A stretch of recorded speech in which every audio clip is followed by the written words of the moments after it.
ବିନିକା ଥାନା ଅନ୍ତର୍ଗତ ନୂଆପାଲି ଖେଳ ପଡ଼ିଆଠାରେ ଆଜି ବିନିକା ବିଜ୍ଞାପିତ ଅଞ୍ଚଳ ପରିଷଦ ତରଫରୁ ଏକ ଦିବସୀୟ ଏନ୍ଏସ୍ସି ସ୍ତରୀୟ ଫୁଟବଲ ଟୁର୍ଣ୍ଣାମେଣ୍ଟ ଆଜି ସନ୍ଧ୍ୟା 6ଟା ପର୍ଯ୍ୟନ୍ତ ଅନୁଷ୍ଠିତ ହୋଇଯାଇଛି।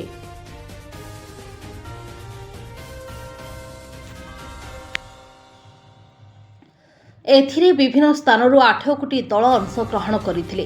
ଉଦ୍ଘାଟନୀ ଉତ୍ସବକୁ କାର୍ଯ୍ୟନିର୍ବାହୀ ଅଧିକାରୀ ମାନସ ରଞ୍ଜନ ଭୋଇ ଯୋଗଦେଇ ଉଦ୍ଘାଟନ କରିଥିଲେ।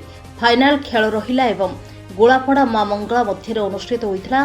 ଏଥିରେ ଦଳ 2-0 ଗୋଲରେ ଗୋଲାପଡ଼ାକୁ ହରାଇ ଚମ୍ପିୟନ ହୋଇଥିଲା। ଖେଳଗୁଡ଼ିକୁ ନରସିଂହ ସେଠୀ, ଆନନ୍ଦ ବଢ଼ାଇ, ବାବୁଲାଲ ସାହୁ ପରିଚାଳନା କରିଥିଲେ। ବୈରାଙ୍ଗୀ ପ୍ରଧାନ, ନନ୍ଦ ଫଳିଆ, ସାମ୍ବାଦିକ ଦିଲ୍ଲୀପ ସାହୁ, ମୁକେଶ ବଗର୍ତ୍ତୀ, ଅବସରପ୍ରାପ୍ତ କର୍ମଚାରୀ ସନ୍ତୋଷ ବାଞ୍ଛୋର ଧର ବିବରଣୀ ପ୍ରଦାନ କରିଥିଲେ।